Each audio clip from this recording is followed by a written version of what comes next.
Je suis. Pouvez-vous l'affirmer? Après la trahison, l'abandon, le rejet, voire même l'ascension, la félicité, où êtes-vous? Face aux affronts et acclamations de ses contemporains, Jésus n'a pas hésité lors de sa mission à déclarer « Je suis ». À tel point qu'à terme, tous furent frappés de son enseignement. N'est-ce pas lui, le chemin à suivre pour quiconque affirme « Je suis envoyé » ? Nous sommes sur les traces de Jésus. Bonjour à tous, je suis Liv. Entretenons-nous avec le pasteur Simon Oko. Sur tes traces, je veux marcher. À ta suite, Seigneur, te retrouver. Sur tes traces, je veux rester. Bonjour pasteur. Bonjour Lee. Comment vas-tu? Très bien, et toi? Moi, ça va aussi, merci. Alors, nous continuons donc sur notre lancée en ce qui concerne la méditation. Oui. Je crois qu'on est richement bénis, en tout cas, on a de quoi réfléchir sur ce domaine, en tout cas. Nous parlions au dernier épisode que l'homme ne vivra pas de pain seulement, mais de toute parole qui sort de la bouche de Dieu. Oui. Donc, dans la méditation, on comprend en tout cas qu'il y a un certain besoin de l'homme de se nourrir non seulement intellectuellement, mais aussi spirituellement. Oui. Donc, que peux-tu dire de la transformation intérieure? Si tu pouvais un peu pousser plus loin, quel domaine doit être transformé? Pourquoi est-ce important? Si tu pouvais marteler un peu De façon intérieure, on ne pourra pas dire tel domaine va être impacté en premier, en deuxième, ou quel domaine doit être impacté. Parce que si tu veux, c'est une notion de carrure en fait. Tu vois, quand tu es en train de te nourrir, tu ne pourras pas dire si tes membres inférieurs vont se développer plus vite que les membres supérieurs. Les membres inférieurs ou supérieurs vont se développer en même temps. Donc, en fait, la transformation intérieure, c'est une question de carrure. Ça te donne une carrure. Et il n'y a pas un domaine qui va primer parce que tous les domaines, on ne va pas être dans l'exercice dans chaque domaine au même moment de la vie ou au même moment de la maturité. Dans un premier temps, on va peut-être devenir endurant dans la capacité de prier, ou bien on va peut-être devenir plus attentif, plus réceptif dans la compréhension de la pensée de Dieu, où on va avoir de la constance dans la lecture. En fait, ça vient de façon simultanée, en fait.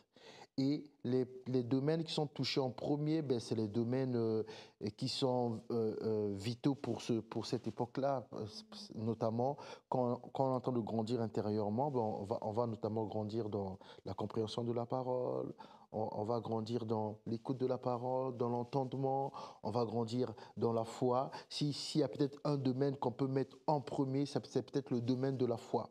Mais on ne pourra pas dire que la foi touchant telle branche. Parce que ça sera la foi en général. Peut-être la foi dans la parole de Dieu. Au début, avant de croire peut-être au miracle, il faut d'abord s'acclimater, croire que Dieu existe. Mais en tout cas, de façon intérieure, ça vient de façon simultanée, quoi. Mais si on peut cibler peut-être la foi, bon après, on ne peut pas dire vraiment que c'est un premier point, vu que la foi, comme ça va grandir, il y aura toujours une dimension où la foi va grandir, ou une dimension supérieure où la foi actuelle va devenir une petite foi. Donc, c'est un peu ça. Mais on ne pourra pas dire tel domaine-là, c'est comme les organes vitaux. Oui. Ça grandit, ça grandit. Un homme ne pourra pas dire je pense que, moi je crois que le nez s'est formé avant la bouche, ou la bouche avant l'oreille. C'est difficile. On va à l'échographie, on voit que c'est formé, mais dire l'embryon, quand il se développe, on ne saura pas ce qui va sortir en premier. C'est un peu pareil au niveau de la transformation intérieure. Très bien. Donc, c'est quelque chose de continuel. De continuel, ouais. Ouais. Donc, il n'y a jamais un moment où on peut se dire, voilà, j'ai médité, j'ai lu, oui, j'ai compris. Non, et puis... on peut avoir compris, mais on comprend toujours par rapport à un contexte. Ah, voilà. Et quand on va sortir du contexte, on va prendre, quelqu'un d'autre va prendre la même portion des écrits et donner une explication, mais qui va être quelque chose de nouveau pour nous parce que ce n'est pas le même contexte. On peut prendre un texte, on le comprend dans le sens de la foi. On peut prendre un texte, on va le comprendre dans le sens de la maturité. On peut prendre un texte, on va le comprendre dans le sens de la joie, de la paix. On peut prendre un texte, on peut le comprendre dans le sens du discernement. En fait, tout est d'abord lié au contexte dans lequel je me trouve. Au moment où je me trouve maintenant, Dieu veut m'enseigner quoi? S'il veut d'abord m'enseigner l'audace, il va m'enseigner l'audace. Mais ça ne signifie pas que le même verset, la même parole plus tard, on ne va pas l'utiliser pour m'enseigner la sagesse. Oui. Donc, c'est toujours lié à un contexte. Ok, très bien. Et toujours alors dans cette même pensée, quelle est la réelle donc, pensée de Dieu pour un chrétien qui veut s'atteler à cette discipline ou s'atteler à la méditation, ou même un chrétien qui n'y pense même pas d'ailleurs? Quelle est la pensée de Dieu quand il parle, quand il nous pousse à la méditation? Mais il aimerait qu'on atteigne la stature parfaite de Christ. C'est écrit dans la Bible jusqu'à atteindre la stature parfaite de Christ, d'un homme fait, d'un homme spirituel. Parce qu'un chrétien, être chrétien ne veut pas dire qu'on est un homme spirituel. Quand l'apôtre Paul dit l'homme spirituel juge de tout, n'est jugé par personne, je ne crois pas qu'il parle, il parle de tous les disciples. Okay. Je pense qu'il parle d'une catégorie de disciples. Parce que pour juger de tout et n'être jugé de personne, et ce n'est pas donné à tous les disciples. Voilà pourquoi Paul, un homme, donc quand on lit la Bible, on voit bien qu'il n'est pas marié, on ne parle pas d'un mariage. Mais il faut lire tout ce qu'il dit sur le mariage. Ouais. Mais Paul, tu n'es pas marié, toi. Tu n'as pas eu de femme. Comment tu peux dire de ça? Et puis dis tout ça parce que lui, c'est un homme spirituel. Donc quand il dit l'homme spirituel juge de tout, les chrétiens ont tendance à penser que je suis chrétien, je suis un homme spirituel. Je ne pense pas qu'il parle de tous les disciples. Mais c'est une stature qu'on peut atteindre. Et le Seigneur, l'objectif, c'est que nous puissions atteindre cette stature-là. L'état de l'homme fait à la stature parfaite de Christ où on commence vraiment à impacter. Et Moïse avait atteint cette stature-là. Et qu'est-ce qui me fait dire ça? Le fait qu'à sa mort, le diable va discuter son corps.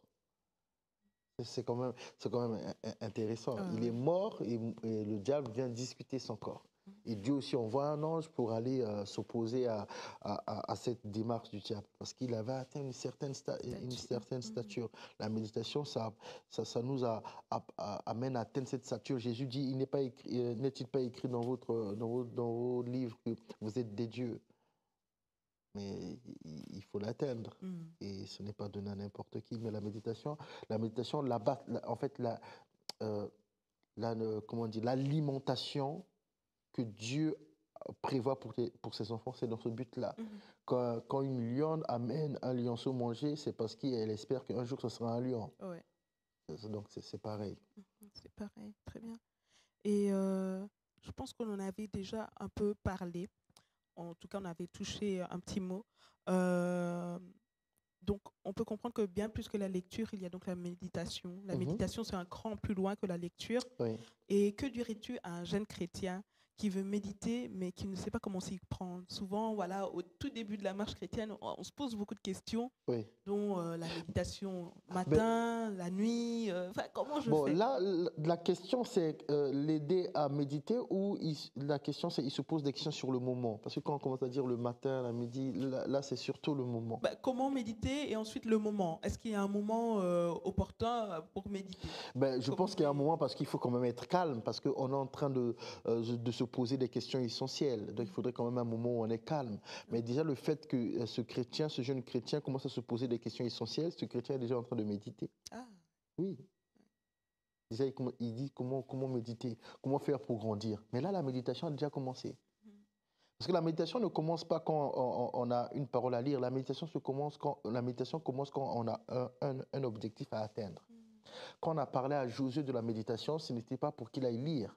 C'est d'abord, on lui a dit, c'est toi qui vas permettre à ce peuple d'entrer en possession de ce pays. Et après, on lui dit de méditer. Donc, il y a d'abord un objectif, et puis il y a la méditation. Donc, si un chrétien commence à se demander comment je fais pour grandir, là, c'est un objectif. Après, quand il commence à maintenant chercher la parole, là, il entre dans une méditation. En fait, la méditation tourne autour d'un questionnement. Voilà. Et ce questionnement tourne autour de la question comment. Mon serviteur Moïse est mort, lève-toi, fortifie-toi, c'est toi qui vas permettre à ce peuple d'entrer en possession du pays que j'ai promis à leur père.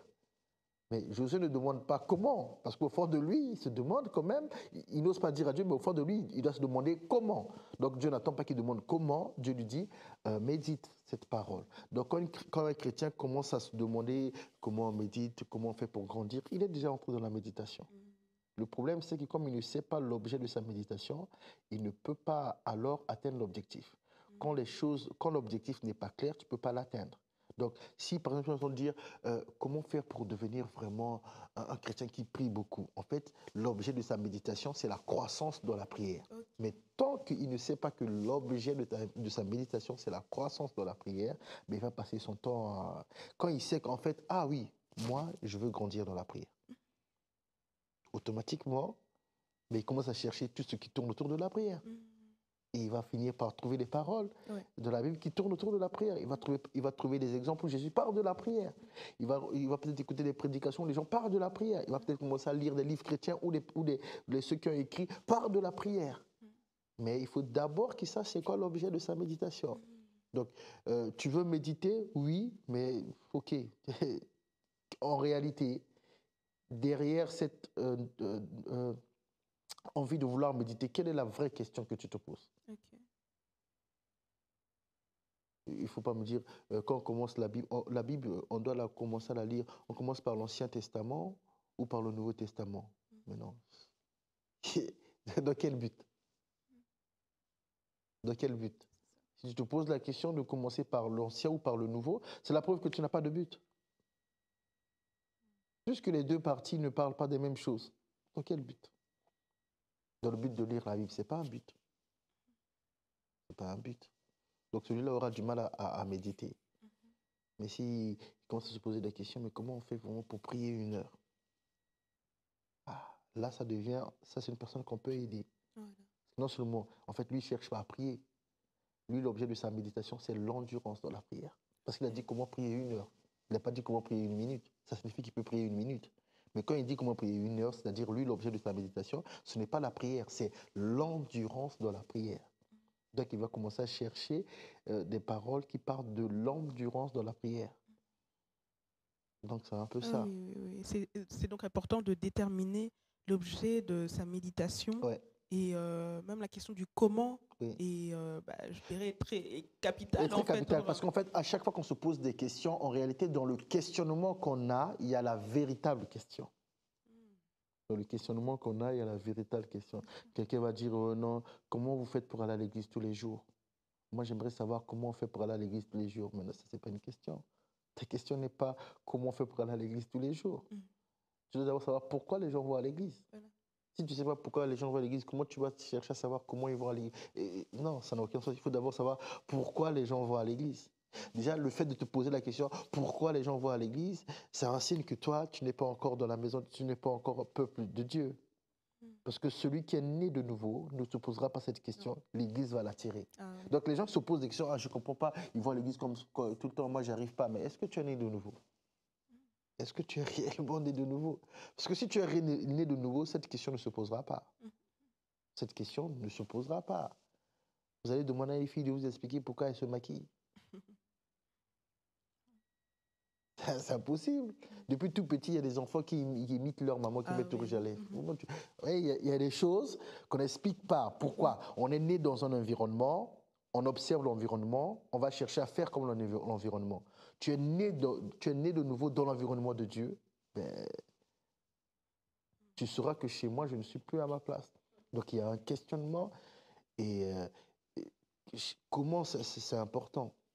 Cette question, comment, il ne faut pas dire pourquoi, parce que Dieu n'a pas à se justifier devant qui que ce soit. Mais la question du comment. Donc, pour ce jeune chrétien qui veut méditer, les questions que tu te poses, note bien, commence à observer tes questions. Tu vas déterminer la réelle question, mais le fait déjà de se poser la question, la méditation a déjà commencé. Oui. Parce que sans obstacle, il n'y a pas de méditation. Sans obstacle, il n'y a pas de méditation. Puisque la méditation a donné à Josué les clés du succès. Il faut un obstacle. Ah oui. Si tu n'as pas d'obstacle, tu vas chercher une clé.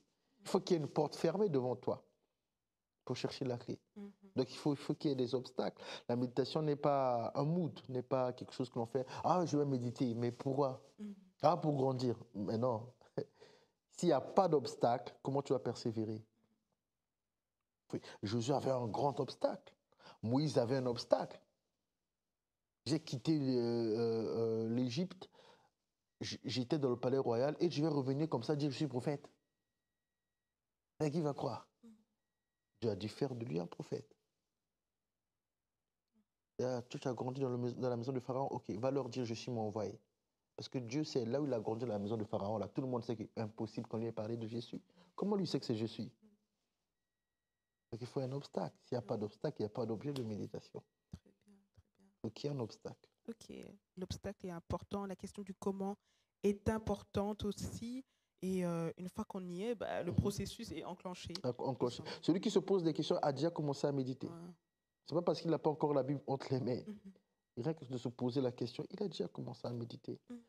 Prendre la Bible, c'est juste un moyen d'entrer en profondeur dans sa méditation. Mhm. Très bien, merci. Et alors, toujours dans la méditation, donc si une personne qui médite et finalement se rend compte qu'elle est aux antipodes de la volonté de Dieu pour elle ou du plan de Dieu pour elle et se dit, voilà, moi j'ai vraiment une mauvaise vie, je suis sale. Que dirais-tu à cette personne? N'est-elle pas justement, est-ce que c'est pas justement un signe qu'elle est sur la bonne voie? Enfin, Mais de toute façon, quelqu'un de juste, quelqu'un de droit, quelqu'un de propre ne cherche pas Dieu.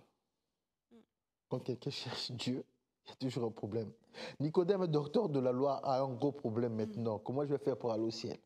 Parce que cet enfant, comment il est en train de parler, là, vraiment, le ciel est vraiment proche. Lui-même, Jésus dit, le royaume des cieux est proche. Jean dit, le royaume des cieux est proche. Donc Nicodème, qui est pharisien, qui est docteur, se rend compte, ok, le royaume des cieux est proche, comment je fais pour rentrer? Donc il va chercher Jésus. Donc il n'y a jamais une bonne personne qui a cherché Jésus. Ça n'existe pas. Il n'y a jamais une bonne personne qui a cherché Jésus. Ils vont faire comment? Comment Dieu va les attirer? D'ailleurs, ils sont devenus bons comment, ces personnes-là? Quand une personne a des problèmes, Dieu a répondu à un problème en envoyant Jésus. Dieu n'a pas répondu. La Bible dit que c'est quand le péché a cru que Dieu a envoyé son Fils. Le problème des gens, c'est qu'ils aiment bien chercher des excuses pour se complaire dans ce qu'ils font. Ah, moi je suis sale, est-ce que Dieu va m'accepter? J'ai jamais vu un malade dire, ah, moi je suis malade, est-ce que les urgences vont m'accepter? c'est ça. Jamais. Jamais quelqu'un s'est dit, je vais aux urgences et je me demande s'ils vont m'accepter. Je vais à l'hôpital, je me demande comment Jésus... On se pose la question. En fait, c'est parce que on anticipe ou on aimerait ne pas être accepté. Ah oui, Donc on carrément. commence à donner plein de raisons pour ne pas aller. Oui. Puisqu'ils ont des problèmes. Des fois, quand on veut les parler de Jésus, ils disent, ah, laisse-moi, moi j'ai mes problèmes. Mais tu as tes problèmes. Tu as ta richesse, tu ne veux pas t'en débarrasser. C'est tout. Parce qu'il n'y a jamais eu quelqu'un de mauvaise vie qui n'est pas attiré par Jésus. C'est impossible. Impossible. Quand quelqu'un a une mauvaise vie, il veut rien savoir de Jésus, il veut se complaire dans sa vie. Maintenant, quand les chrétiens sont remplis de zèle, ils pensent que, voilà, en fait, être un serviteur de Dieu, être un disciple du Seigneur ne fait pas de toi Superman. Ne fait pas de Merci, toi pasteur. un super-héros je sais pas moi, MCU, c'est comme ça qu'on appelle ça, tous ces gens-là. Tu n'es pas Avengers, Spider-Man, tu n'es pas, voilà, tu n'es pas Avengers. Le problème des chrétiens, c'est ça. Ils pensent qu'ils sont devenus Superman, Spider-Man, Iron Man. Ils pensent que... Qu'est-ce que je veux dire par là? Ils refusent de voir la vérité en face. Ouais. Regarde la réalité en face. Cette personne de mauvaise vie à qui tu as déjà prêché l'évangile est en train de se complaire dans sa mauvaise vie. Pourquoi? Parce qu'elle n'a pas fait le choix. On ne pourra jamais amener quelqu'un à Jésus s'il ne fait pas le choix. Donc quand les gens tergiversent dans leurs problèmes, ils ont toujours des justificatifs à donner, des justifications, ils ont toujours une raison. C'est des gens qui ont fait leur choix. Ok. L'Église, ce n'est pas une affaire d'avant-hier quand même. Non. Tu vois? Sûrement Donc pas. quand tu as une mauvaise vie, ok, je n'ai jamais vu une personne qui a une mauvaise vie et qui veut s'y complaire. Quand quelqu'un a une mauvaise vie, il veut changer. Tu as une mauvaise vie, oui. Tu veux changer, oui. Oui. Ok, accepte Jésus. Ah, mais est-ce que ça va marcher? Ah, mais tu vois, à la résurrection de Jésus, ce raisonnement était possible. Mais pas 2000 ans après. 2000 ans après, on peut se dire, est-ce que c'est possible? Est-ce que ça va marcher? Tu sais le nombre de fois que ça a marché? Tous les brigands, les assassins, les prostituées qui sont devenus serviteurs. À l'époque, ok. Mais 2000 ans après, c'est pas possible. Tu as une mauvaise vie, le Seigneur est là pour toi. Assume. Le problème des gens, ils n'assument pas. Assume ta mauvaise vie. Décide de quitter ta mauvaise vie. Fais confiance au Seigneur. Le Seigneur va te conduire. C'est tout. Ah oui, hein. Ah oui, parce que souvent, enfin, bien des fois, voilà, on arrive au pied du mur, mais pourtant on arrive encore, je sais pas, à sauter le mur, faire comme si Voilà. on ne Ceux voyait qui ne pas, sont pas alors que... arrivés au pied du mur. Tu vois, les gens aimeraient qu'on se comporte comme ces personnes qui opèrent dans le spirituel, là, tous ces marabouts-là. Ils aimeraient ça, en fait. Il a sûrement un problème, il vient, tu pries, et puis il part, et puis il revient, et puis grandir, non. Quand tu dis méditation, là, il se dit, tu racontes quoi? Il vient nous faire perdre du temps. Ah, Mais bon, comme les disciples se prennent pour des superman, ils perdent leur temps. Parce qu'une personne qui t'a identifié comme source de solution a également compris que tu es source de solution devant Dieu. Non, source de solution par Dieu. amen. Mais comment ça se fait que lui, il veut seulement t'approcher, toi, et pas approcher Dieu? C'est ça. Et toi, tu te prends pour Spider-Man. Ah, t'as un problème? Tu vas te fatiguer. Tu vas te fatiguer. Moïse, on lui a dit que s'il ne change pas sa manière de régler les problèmes des gens, il va mourir. On lui a dit, hein, tu vas tuer ce peuple et tu vas te tuer. C'est pas comme ça. Donne des gens, ils travaillent des chefs, et ceux qui viendront devant toi, c'est que des gens qui ont des problèmes importants. Mais avant qu'ils mettent ça là, est-ce qu'il y avait quelqu'un qui n'avait pas un problème qui n'est pas important? Ils avaient tous des problèmes importants. Tu vois, la méditation te donne la capacité de commencer à être sage et de commencer à bien réfléchir. Tu ne peux pas venir écouter la parole du Seigneur pendant 6 mois, 9 mois, et c'est toujours la même démarche. On a toujours prié pour toi. C'est toujours toi qui ne comprends pas les choses qui t'arrivent. C'est toujours toi qui as beaucoup de problèmes. Et puis, beaucoup de problèmes que tu dis là, tu n'as même pas dormi dans la rue. Celui à qui tu expliques tes problèmes, lui, il a déjà dormi dans la rue. Tu vois? C'est parce que ça aussi, quand un leader s'entête à vouloir régler un problème alors qu'il y a des signes comme ça, faute de méditation. Faute de méditation, voilà, les problèmes, on prend ça à cœur. Tu sais qu'on règle les problèmes des gens que tu ne connais pas. La méditation va te permettre d'avoir ça. C'est la méditation qui... Moi, maintenant, je ne perds plus du temps. Tu me parles, je pose juste une question. Tu es chrétien? Tu me dis oui, je te demande que tu l'es ou tu ne l'es pas. Je te demande sur le champ. Tu es chrétien? Oui, non, tu n'es pas chrétien. Voici chrétien. Déjà, nous, on est des disciples. Voici un disciple. Un disciple, c'est ça, ça, ça, ça, ça, ça. Tu es baptisé? Non. Pourquoi? Je réfléchis. Ça fait combien de temps? 3 ans. Non. Tu n'as pas l'intention de suivre Jésus. Tu ne veux pas réfléchir au baptême 3 ans. Mais quand on dit ça, les gens vont penser qu'il est dur. Mais non. Tu ne peux pas réfléchir à suivre le Seigneur pendant 3 ans. Pendant que tu réfléchis à suivre le Seigneur pendant ces 3 ans-là, quel genre de vie mènes-tu? Mais la vie que tu mènes, là, ça nous révèle celui que tu suis. Réellement. Parce que quand elle s'intéresse à une fille et qu'elle réfléchit, elle dit je réfléchis, et qu'on voit qu'elle s'en fout, mais c'est parce qu'elle sait qu'il y a quelqu'un d'autre qui s'intéresse à elle et qu'elle aussi est déjà intéressée à cette personne. Donc l'autre qui vient avec ses paroles sincères, elle s'en fout. Jésus l'a expliqué en disant on ne peut pas servir deux maîtres. Soit on aimera l'un, on haïra l'autre, soit on haïra l'un, on aimera l'autre. Donc quand quelqu'un se tâte pour se faire baptiser, mais c'est qu'il aime déjà quelqu'un. Ça, c'est les effets de la méditation. Ah oui. Ah oui, oui, oui, très important. Bah, la méditation nous renvoie quelque part à nos responsabilités, finalement. Tout à fait. À nos responsabilités. Donc, Quelque part, on ne peut pas faire semblant Non, on de peut ne pas faire pas semblant. voir, en tout cas, On ne peut pas. dans quelle situation Tu on vois, est. un adolescent qui n'a pas encore compris, on peut expliquer.